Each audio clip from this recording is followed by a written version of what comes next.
मैं अभी आप सभी लोगों का टारगेट तैयारी पे हार्दिक स्वागत वंदन अभिनंदन करता हूँ। कैसे हैं दोस्तों?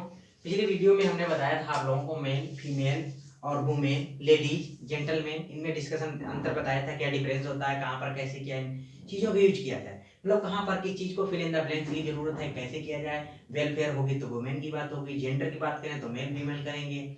अगर किसी जगह पर्टिकुलर अलॉटमेंट जगह की बात करें तो जैसे लेडीज सीट की बात करते हैं, वहां पर बात करते हैं कंपार्टमेंट हो, वहां पर हम लेडीज या जेंटलमैन बोलते हैं। Please have a seat, please have a seat gentleman बोलते हैं, please gentleman have a seat, ऐसे बोला जाता है। इसी तरीके उसका डिस्कशन किया था।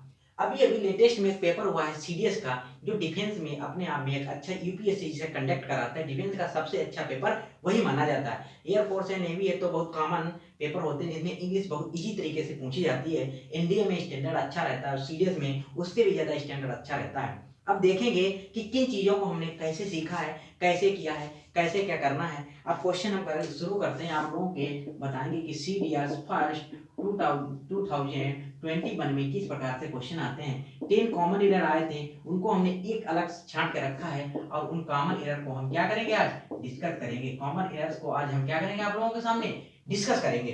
बताएंगे कि कॉमन एरर्स को कैसे हैंडल किया जाता है, कैसे सेंटेंस कोई भी हो उसे बहुत आसानी से पढ़ना, इजीली से पढ़ना चाहिए, आसानी से समझ में आएंगे। इतना ध्यान रखना, इंग्लिश आसान ऐसे बना दिया गया टॉपिक। इंग्लिश तो बहुत इजी है, सीखना बहुत आसान है। अगर सीखना कैसे आसान है, समझ के सीखना आसान है, लेकिन रट के आसान नहीं है। रट नहीं पाओगे, क्या क्या चीज रटोगे, ना तो वोकैब रट पाओगे। पैसिव पी की बार बच्चों को दिक्कत होता नहीं हो रहा है, क्रॉस टेस्ट है, अरे समस्याएं दूर होगी, उस पर प्रैक्टिस करिए, समझ के प्रैक्टिस करिए, चीजों को आसान हो जाता है। अब जिसको हम डिस्कस करने जा रहे हैं, इस पीडीएफ को आप कहाँ से प्राप्त कर सकते हैं? टेलीग्राम चैनल पर ज्वाइन हो जाइए, टारगेट विद अबे, टारगेट विद अबे टेलीग्राम पर आप सर्च कीजिए, वहां से आप ज्वाइन हो जाइए। वहां पर आपको पीडीएफ इजीली क्या हो जाएगी, अवेलेबल हो जाएगी।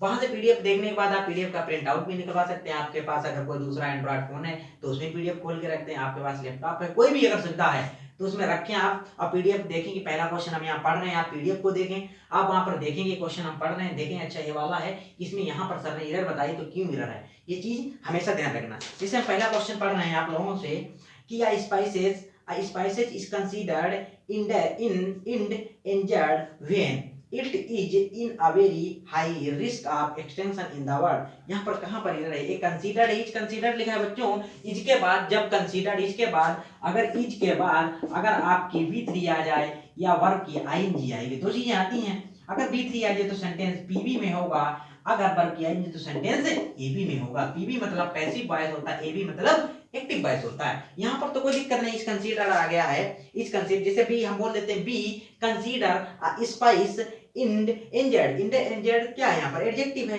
स्पाइस क्या है, नाउन है। अब अगर हम इसको बनाना चाहें तो किससे बनाएंगे, किससे इसको बनाएंगे, जिसे बनाएंगे आ स्पाइस इज कंसीडर्ड इंजर्ड, बस पैसिव बन गया उसका, कोई दिक्कत नहीं। आगे लिखा है कि वेन, यहाँ पर वेन किसका प्रयोग करें हमने, वेन में वेन है यहाँ पर कंजंक्शन, क्योंकि उसके बाद सब्जेक्ट आया है और वर्ब आई है। इन अ वेरी हाई रिस्क, एक वर्ड आया है रिस्क। देखिए बच्चों, रिस्क हो या आपकी स्टेट हो, रिस्क हो या आपकी कोई स्टेट हो, रिस्क हो या स्टेट हो, इसके साथ प्रीपोजिशन हम एट का प्रयोग करते हैं। एट का प्रयोग टारगेट हो, किसी टारगेट की बात कर रहे हो या किसी अटैक की बात कर रहे हो, तब किसका प्रीपोजिशन का प्रयोग करते हैं, एट प्रीपोजिशन का प्रयोग करते हैं। एट प्रीपोजिशन का प्रयोग हम वहां पर करेंगे जहां पर टारगेट और अटैक करने की बात होती है। बात आते हैं सेकंड में। सेकंड क्वेश्चन लिखा है, यहाँ पर लिखा है कि इन आ वेरी हाई रिस्क नहीं होगा, इन आ वेरी हाई रिस्क की जगह पर इन काट देंगे, हम किसका प्रयोग करेंगे, एट का प्रयोग करेंगे। क्वेश्चन नंबर सेकंड में आते हैं। सेकंड नंबर क्वेश्चन तो वेरी इजी है। लिखा है कि care has been taken to ensure safety and security of the participants in the event. किस इवेंट के पार्टिसिपेंट्स की बात हो रही है, यहाँ पर सेफ्टी और सिक्योरिटी को लेकर। कोई भी इवेंट रहा होगा उसमें सेफ्टी और सिक्योरिटी के लेकर बात हो रही है। अगर बात हो रही है तो उसके लिए क्या चाहिए, हमको आर्टिकल चाहिए। अब बात करते हैं आर्टिकल दोनों के साथ लगेगा, एक के साथ लगेगा। अगर दोनों के साथ लगाएगा तो प्लूरल आएगी, अगर एक के साथ लगा रहे अगर आर्टिकल डिटेल में तो प्लूरल आएगी। दोनों के साथ अगर एक के लगी तो सिंगुलर आएगी। अब बात आती है, देखिए यहाँ पर हैज बीन प्रयोग हुआ है, इसका मतलब सिंगुलर। अगर किसके पहले आर्टिकल लगा देंगे, द सेफ्टी एंड सिक्योरिटी, किसी जिसकी भी सेफ्टी कर रहे हैं उसी की हम क्या करते हैं, सिक्योरिटी कर रहे हैं। क्वेश्चन नंबर आते हैं 3, ये है नो एरर। इसे हम पढ़ दें कि it is still true that the Indian economy is dependent on monsoon. अब ये है नो एरर। क्या है, नो एरर है, इसमें कोई एरर नहीं है। अगर किसी को कहीं पर एरर लगे तो कमेंट बॉक्स में वो कमेंट कर सकता है कि सर यहाँ पर एरर है, उसको हम वहां पर एक्सप्लेन कर देंगे। आते हैं क्वेश्चन नंबर 4 में, लिखा है कि he had been doing the job of a physician during the 99। ये क्या है, ड्यूरिंग द 19 है, यहाँ पर लिखा है ड्यूरिंग, यहाँ पर लिखा है आपका ड्यूरिंग 99। ये क्या है, एक टाइम फ्रेज है। इसके पहले यहाँ पर एक सेंटेंस में लिखा है कि हैड बीन, यहाँ पर क्या लिखा है कि हैड बीन डूइंग लिखा है। अब जनरली से बच्चे क्या करेंगे, इस ड्यूरिंग का काट के तुरंत प्रयोग कर देंगे सिंस। बच्चा नहीं करना है, हमने बार बार कितना बार बताया है कि नहीं, कि हम टाइम के अकॉर्डिंग टेंस को चेंज कर सकते हैं, लेकिन टेंस के अकॉर्डिंग टाइम को चेंज नहीं कर सकते। जो टाइम है एज इट इज रहेगा, उसके अकॉर्डिंग हमको टेंस चेंज करना पड़ता है। जिस तरह हम सब्जेक्ट को, जिस तरह यहाँ पर हमने जैसे लिख दिया कि ही आर प्लेइंग, अब जैसे हमने लिखा ही आर प्लेइंग, एक बच्चा बोलेगा क्या सर हम यहाँ पर इज कर दें, दूसरा बच्चा बोलेगा नहीं सर हम तो यहाँ पर ही को काट कर दे करेंगे। अगर हमने ही को काट कर दे कर दिया तब भी सही हो जाएगा, अगर हमने आर को काट कर इज कर दिया तब भी सही हो जाएगा। बहुत डिफरेंस सिर्फ इतना है कि यहाँ पर समझते हैं, डिफरेंस इतना है कि हम सब्जेक्ट के अकॉर्डिंग वर्ब को चेंज करते हैं, वर्ब के अकॉर्डिंग सब्जेक्ट को चेंज नहीं किया जाता है। यही पर यहाँ समझा रहे हैं, टाइम के अकॉर्डिंग हम टेंस को चेंज करेंगे, ना कि टेंस के अकॉर्डिंग हम टाइम को चेंज कर देंगे। यहाँ पर सिंस ड्यूरिंग अगर टाइम को बात करती है, सिंस का मतलब होता है अगर जब भी आएगा उसका मतलब आता है टिल नाउ। कोई चीज अगर चल रही 1990 से अभी तक चल रही है, इसका मतलब है सिंस है। ड्यूरिंग मतलब उस दौरान कोई चीज रही होगी, तो यहाँ पर हैड बीन का प्रयोग नहीं किसका हो जाएगा, वाज डूइंग का प्रयोग करेंगे। आइए बढ़ते हैं क्वेश्चन नंबर 5। वेरी इजी है कि he said that preferred coffee than to. अब यहाँ पर आया है देन, एक कंजंक्शन है, कॉफी और टी दो नाउन है, दो नाउन को रिलेट कौन करता है, कंजंक्शन नहीं, क्या करता है, प्रीपोजिशन करता है। पहली बात तो है, अब प्रीपोजिशन दो कनेक्टिंग वर्ड को जोड़ने के लिए टू का प्रयोग किया जाता है। बाकी आते हैं कि प्रेफर के साथ टू का प्रयोग किया जाता है, देन का प्रयोग नहीं किया जाता है। यहाँ पर कंपैरिजन की बात नहीं हो रही है, अगर किसी कंपैरिजन की बात होती तो हम देन का प्रयोग करते। आइए क्वेश्चन नंबर 6 की ओर बढ़ते हैं। वेरी इजी है कि all that glitters are not gold. एक प्रोवर्ब्स है, प्रोवर्ब्स मतलब होता है कहावतें, और कहावतें हमेशा किसमें व्यक्त की जाती हैं, सिंपल प्रेजेंट में व्यक्त की जाती है, जिसे हम बचपन में पढ़ते थे प्रेजेंट इंडेफिनिट टेंस, वही होता है आपका सिंपल प्रेजेंट, उसमें हमेशा व्यक्त की जाती है। कहावत है आपके शेक्सपियर की, शेक्सपियर की एक ड्रामा है आपका, शेक्सपियर का एक ड्रामा है, ड्रामा है As You Like It, drama उनका है एज यू लाइक इट। उसके ड्रामा में उन्होंने कहावत लिखी है, किताबों में लिखी हुई जो भी बातें हैं वो हमेशा क्या होती है, सत्य मानी जाती हैं, उन्हें हम हमेशा सिंपल प्रेजेंट में व्यक्त करते हैं। बस यहाँ पर क्या हो जाएगा, आर की जगह हम इज का प्रयोग कर देंगे, आर की जगह इसका ऑल डेट गिल्टर्स नहीं हो जाएगा, ऑल डेट गिल्टर्स आर नहीं, इज का प्रयोग आर हमारा कट जाएगा। आते हैं question number 7, is very easy. यहाँ पर लिखा है कि our greatest glory is not never falling with in rising every time we fall. अब यहाँ पर आते हैं कि कोई बच्चा बोलेगा नॉट और नेवर एक साथ नहीं आ सकते, नहीं बच्चे यहाँ पर गलती नहीं है, गलती है कि लिखा है कि वी फेल, गलती में लिखा है कि वी फेल, क्या लिखा है, वी फॉल लिखा है। अब बात आती है, एक होता है वर्ड होता है आपका, एक होता है फेल और एक वर्ड होता है आपका फॉल, दो वर्ड होते हैं, एक आपका फेल होता है, एक आपका फॉल होता है। फॉल का होता है आपका होता है फॉल का, फॉल एक वर्ड हो गया, एक फेल हो गया, फॉल एक हो गया आपका, फेल हो गया। अब एक आपका वर्ड हो गया है, सॉरी ऊपर नीचे लिखें तब अच्छे से ज्यादा समझ में आएगी, ऊपर लिखें थोड़ा तब समझ में आएगा। देखिए दो वर्ड्स लिखी हैं, एक वर्ड आपकी हमने फॉल लिखा है, एक वर्ड आपकी हमने फेल लिखा है। फॉल की सेकेंड फॉर्म होती है फेल, थर्ड फॉर्म होती है फेलन, और इसकी थर्ड फॉर्म होती है फेल्ड, इसकी थर्ड फॉर्म और सॉरी सेकेंड फॉर्म और थर्ड फॉर्म दोनों क्या होती है, फेल्ड होती है। इसका मतलब होता है गिराना और गिरना, सॉरी इसका मतलब होता है गिराना।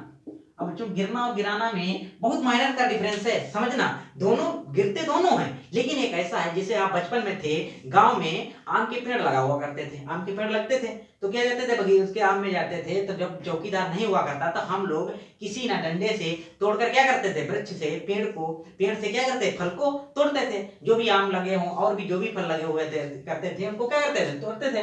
तो बात बताइए कि वहां पर आप फल को गिराते थे या गिरता था फल? तो कोई बच्चा बोलेगा सर गिरता तो था कि अपने आप गिरता था। जो कोई घटना जिसे पेड़ से अगर फल अपने आप गिरे तो उसे हम गिरना कहते हैं, अगर आप पेड़ से तोड़ के लाए उसे हम गिराना कहते हैं। अब फाल हो गया एक, फेल हो गया, तो हिंदी का सेंस हो गया, बाकी इंग्लिश का सेंस प्रयोग करेंगे कि फाल हो गया फेल हो गया।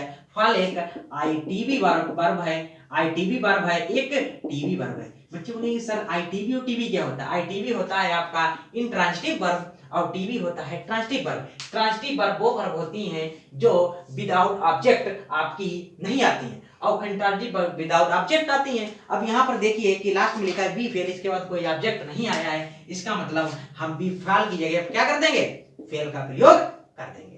किसका प्रयोग कर देंगे, फेल का प्रयोग कर देंगे। आइए क्वेश्चन नंबर आते हैं 7 हो गया है, आपका क्वेश्चन नंबर 8 आते हैं कि लिखा है कि Indian film industry is considered to be one of the symbol of cultural and social life. कितना इजी है। क्वेश्चन नंबर सी में देखिए, पार्ट नंबर सी में कि वन ऑफ द सिंबल्स लिखा है और वन ऑफ द सिंबल्स होता है, वन ऑफ के बाद हमेशा प्लूरल नाउन आता है, इसलिए वन ऑफ द सिंबल्स नहीं, सिंबल नहीं, सिंबल्स का प्रयोग करेंगे। Question number 9 is very easy है कि language is an essential modes. अब लिखा है कि एन लगा है, एसेंशियल भी लगा है, मोड्स लगा है, आप communication and every language matters in communication. अब आया एन, एन के साथ आप क्या करते हैं, जब भी एन लगा होता है उसके बाद हमेशा सिंगुलर नाउन का प्रयोग करते हैं। किसका प्रयोग करते हैं बच्चों, सिंगुलर नाउन का प्रयोग। अब यहाँ पर एसेंशियल मोड्स लगा, एसेंशियल एडजेक्टिव, उसके आगे नाउन है, अब नाउन प्लूरल नहीं आएगा, एन लगा है, तो मोड्स की जगह पर आपका क्या हो जाएगा, आपका मोड्स नहीं क्या आ जाएगा, मोड का प्रयोग हम करेंगे।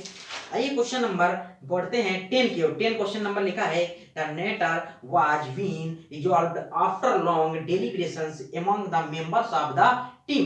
यहाँ पर क्वेश्चन लिखा है तो क्वेश्चन काफी इजी है, कोई दिक्कत नहीं होनी चाहिए। कितना बार बताया कि एक लिखा है कि वाज, अगर वाज के बाद वर्ब की थर्ड फॉर्म आई सेंटेंस किसमें होगा, सॉरी शायद ना दिख रहा हो, यहाँ पर दिखेगा। अगर वाज आ गया है, वाज के बाद B3 आएगा और वर्ब यानी कितनी बार क्लास ऑफलाइन क्लास में तो कई बार डिस्कस किया, बच्चे गलत करके नहीं आएंगे। वाज के बाद वर्ब की तो सेंटेंस बीबी में होता है, वैसे एक्टिव में होता है। अब यहाँ पर एक्टिव वॉइस और पैसिव वॉइस में वाज के बाद लिखा है, बीन लिखा है, रिजॉल्व लिखा है, दो वर्ब की थर्ड फॉर्म है, इसकी जरूरत नहीं है। यहाँ पर बी के बाद वर्ब की थर्ड फॉर्म बीन क्या हो जाएगी, गलत हो जाएगी। कितना आसान था। आज कॉमन एरर हमने किए हैं, कल बचे आपके फिल इन द ब्लैंक्स और बचे प्रीपोजिशन डिटरमिनर्स की बातें होगी, जो 20 क्वेश्चंस होंगे, बहुत आसान है, वो जल्दी डिस्कस हो जाएंगे। आज इन्हें देखिए, कल उनको सॉल्व करें, कमेंट बॉक्स में कमेंट करें, वीडियो को ज्यादा से ज्यादा लोगों तक पहुंचाएं, काफी जो और भी लोग देख रहे हो उन्हें भी हेल्प मिले। बाकी आज की बात यही रखते हैं, मिलते हैं कल इसी उत्साह और उमंग के साथ। तब तक के लिए बाय बाय, टेक केयर, हंसते रहिए, मुस्कुराते रहिए, जीसा लेते रहिए। Thank you so much, good night to all of you.